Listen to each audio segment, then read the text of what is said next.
Bom dia, vamos começar a falar sobre o céu do dia de hoje. Hoje é dia 13 de outubro de 2025, é segunda e todas as segundas são dias regidos pela Lua, que personificada numa deusa, a gente associa a Selene, também tem uma associação com a Ártemis, Diana, com Hécate. Então a Lua ela vai representar o nosso corpo, as nossas emoções, a nossa ancestralidade, a nossa intuição. Então toda segunda é um dia que favorece isso, ainda mais que a Lua tá no signo de Câncer, que é onde ela se sente mais em casa, confortável, para esses fluxos emocionais, para essa conexão emocional. Então, a gente está fechando essa alunação virginiana, essa última semana, para se preparar então para a alunação libriana. Então, a alunação é um ciclo da Lua de aproximadamente um mês, onde a gente atravessa a fase nova, crescente, cheia e minguante. Então, é muito interessante a gente perceber sempre a fase da Lua para a gente entender mais, não só a fase, o signo também, para entender mais sobre as nossas emoções, principalmente se você tem planetas em Câncer, em Touro, se você tem a Lua próxima do ascendente ou nas casas angulares, né, 1, 4, 7, 10, que ela fica mais forte. Às vezes, se você nasceu à noite também, né, mapas noturnos, tem mais influência da Lua. Tem pessoas que são mais solares, mas todo mundo tem uma lua, tá? Então, às vezes, você pode ser mais sensível, mas é sempre interessante a gente olhar, tá? Então, deixa eu ver que eu escrevi aqui sobre o céu de hoje. Então, quando a lua está em câncer, é um momento da gente se conectar com o nosso corpo, com as nossas águas, as nossas necessidades, faltas, carências, né? Perceber o que que a gente precisa para se nutrir, para se acolher. E pensando que a lua já está para minguar, né? Permitir essa liberação das nossas águas, seja através de rituais como banhos, ou às vezes chorando mesmo, sabe? Essa liberação, ou suar também pode ser uma prática. Quando a lua está em câncer, a gente já fica mais voltada para a nossa vida interna. E agora que ela vai minguar, aí a gente tende a se recolher mais, tá? Buscar essa proteção, essa sensação de segurança. Então, lembrando, a lua vai reger o nosso humor, o ritmo, o clima do dia, tá? Então, a lua ela muda de signo cada 2 dias e meio, muda de fase aproximadamente cada uma semana, tá? Então, por isso que eu falo que é sempre interessante a gente observar, porque a gente tem todos os signos no nosso mapa. Então, cada vez que a lua ingressa em algum signo, ela ativa alguma área da nossa vida. Pode ativar planetas também, caso a gente tenha planetas nesse signo, tá? Então, um bom momento para limpeza emocional, liberar excessos, o que está pesando. 4 e 8, a Lua, ela fez um trígono com Marte em Escorpião. Eu citei esse aspecto ontem, que pode ter trazido essa força, essa iniciativa, né, essa coragem, muitas vezes, que vem do sentir, né, de olhar para suas emoções. Penso que de manhã, até à tarde, a gente pode considerar, né, facilita essas práticas, assim, de exercício físico, sabe? De meditação também. Acho que qualquer coisa que nos volte para essa conexão com o corpo, tá? Essas atividades. 15 e 13 é o momento oficial que a Lua vai ficar minguante. Então, a Lua ela fica oficialmente minguante quando ela faz uma quadratura ao Sol. Então, ela tem que estar 4 signos de distância ao Sol, tá? Então, quem define as fases da Lua são os aspectos que ela faz com o Sol, tá? Então, a Lua vai fazer essa quadratura com o Sol em Libra. Então, lembrando, essa fase minguante, a gente pensar, a lua mingua. Então, o nosso corpo também está querendo minguar, está querendo se recolher, pensando que quando a lua está minguante, ela está desaparecendo no céu. Então, também a gente tende a se interiorizar mais. Então, facilita esses processos do que a gente quer que mingue, tá? Então, por isso que, principalmente no ramo da astrologia letiva, que é um estudo aprofundado da astrologia para a escolha do melhor momento para algo, assim, a regra geral é a gente nunca fazer algo que a gente quer que cresça numa fase minguante, tá? Porque, principalmente nessa questão, assim, de público, de popularidade, porque a Lua representa o povo. Então, a fase minguante não é o melhor momento, tá? Eu lembrei até agora de um vídeo que eu postei lá no Instagram da Lineker falando que ela nunca lança, que ela faz esse mapa, né, das coisas que são importantes para ela, que ela não lança coisa em lua minguante, e ela é canceriana, né? Enfim. Deixa eu ver o que mais eu escrevi sobre o céu do dia. Então, eu vejo que essa quadratura, ela pode trazer esse enfrentamento entre as nossas emoções, a nossa necessidade de cuidado, de segurança, e o Sol em Libra, essa questão também de querer agradar o outro, né, de buscar essa harmonia externa, sabe? Então, às vezes, perceber esse descompasso. Ah, eu tô querendo muito agradar e tô deixando de me cuidar. Ou eu tô me protegendo demais e tô deixando de me envolver socialmente, tá? Então vem esse conflito, né, entre a emoção e a mente, né, entre o nosso corpo e a nossa consciência, tá? Então eu acho que esse momento mesmo de liberação, principalmente emocional.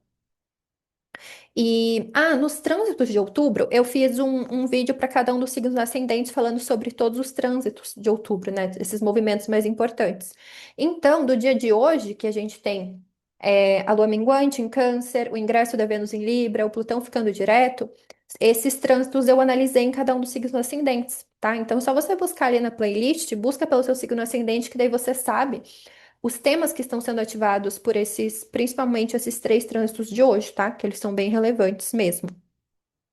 Então, esse momento da lua minguante, é a gente refletir o que precisa minguar o nosso corpo, na forma com que a gente lida com a gente, a forma com que a gente se relaciona com as nossas emoções. Então, podem ser hábitos, podem ser comportamentos. Mais uma vez, depende de onde você tem o signo de câncer. Por isso que eu reforço para vocês buscarem ali o signo ascendente de vocês, que daí vocês conseguem especificar, tá?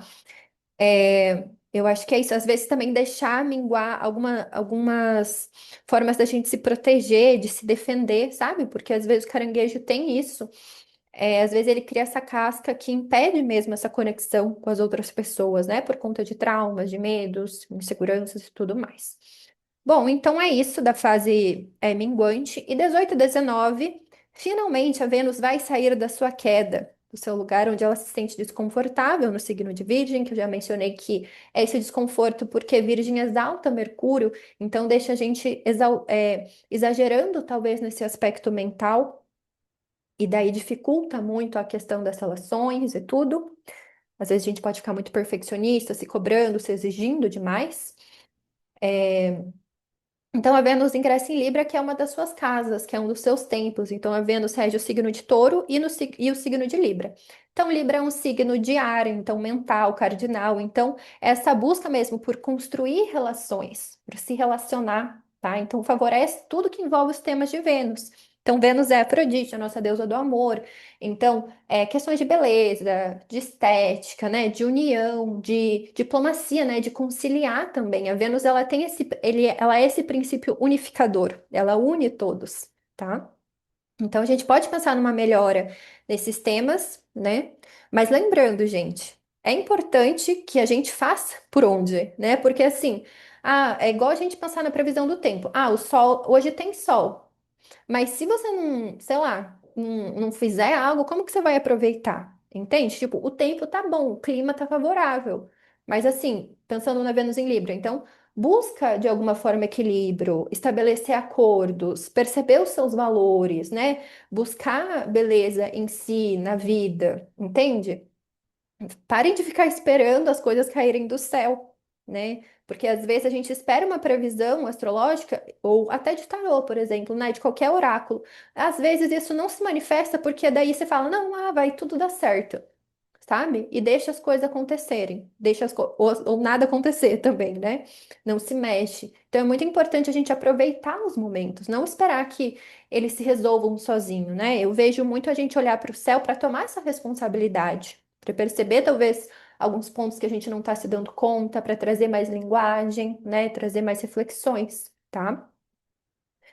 Então, a Vênus ela recupera sua força, essa capacidade de união, de conciliar, né, de trazer beleza, leveza.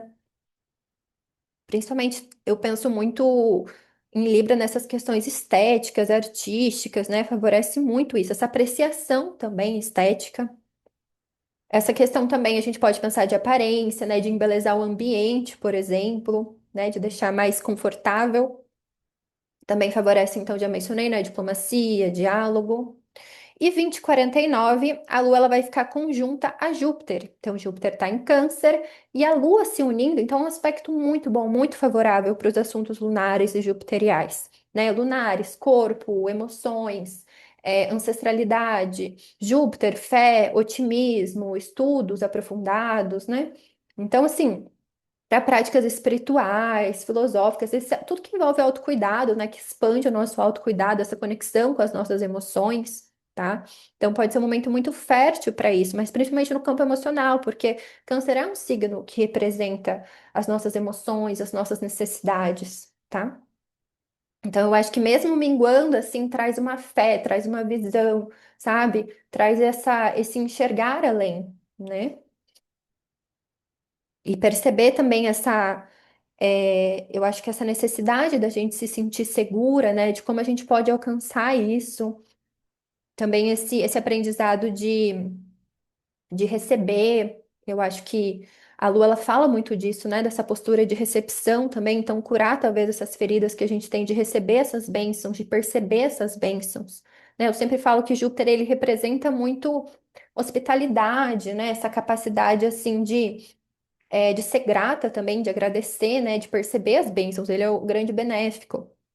Então, trazer isso, né, porque às vezes a gente não se permite receber o que a gente já tem, sabe? Enfim.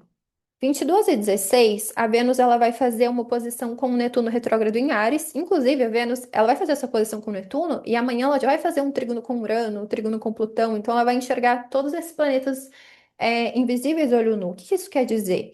É a gente lidando com essas questões inconscientes nas relações, os desejos, tá? Nesse contato com Netuno hoje, eu acho que a gente se dá conta muito das nossas idealizações. Sabe? Às vezes a gente só fica projetando, sonhando e não faz nada, né? A gente acha que essa relação vai salvar a nossa vida, né? Aquela coisa, às vezes, de ficar querendo manifestar um relacionamento e esquecendo de si, sabe? Fica desequilibrado para você, para o outro, tá?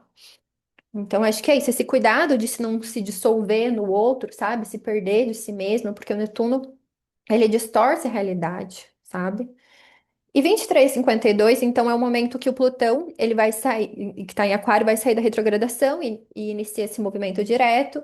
Então, Plutão representa muito essa transformação, essa cura, esse renascimento. Então, pode ter sido um momento ali de refletir e agora agir mesmo em direção a isso, sabe? Principalmente, Aquário vai falar sobre o nosso ar fixo, né? Então, nossos pensamentos, essas ideias que a gente tem, que às vezes estão nos tirando o poder, ou é que a gente está delegando o poder para alguém. Acredito que principalmente para quem tem ascendente em aquário ou ascendente em signos fixos, né? Touro, leão, escorpião às vezes traz mais impacto, ou se você tem planetas em aquário também, né? Se você tem Plutão no ascendente ou nas casas angulares também, 4, 7, 10, às vezes traz mais impacto, tá? Mas como eu falei, eu fiz essa análise para todos os signos ascendentes, então só buscar o seu signo ascendente, que daí eu já falo sobre como Plutão pode refletir, tá? Essa saída da retrogradação pode refletir. Então, acho que é isso para o céu para o dia de hoje. Bastante acontecimentos. Amanhã, o próximo aspecto que a Lua vai fazer vai ser um trígono com Saturno. 7h47, a gente tem o ingresso da Lua em Leão. Então, esse trígono com Saturno, às vezes, a gente encarar muito essa autorresponsabilidade. E aí, nas 7h47, a Lua já sai desse signo das águas e já ingressa nesse signo de fogo do Leão, né? Então é isso, amanhã a gente fala mais sobre o céu do dia. Hoje eu já vou lançar a leitura da alunação, que é uma leitura que eu faço de tarô e astrologia, em que eu analiso, então, essa alunação, como eu mencionei, lua nova, crescente, cheia, minguante, a partir do seu mapa natal, e eu trago conselhos tanto do tarô quanto uma análise astrológica também, tá? Então, se vocês nunca fizeram uma leitura de tarô, de astrologia, eu indico essa leitura porque eu trago essa análise combinada, né? E já consegue ter uma visão maior sobre esse próximo ciclo, tá bom? Então é isso, me sigam nas outras redes, no Twitter, no Instagram, e amanhã a gente fala mais sobre o céu do dia.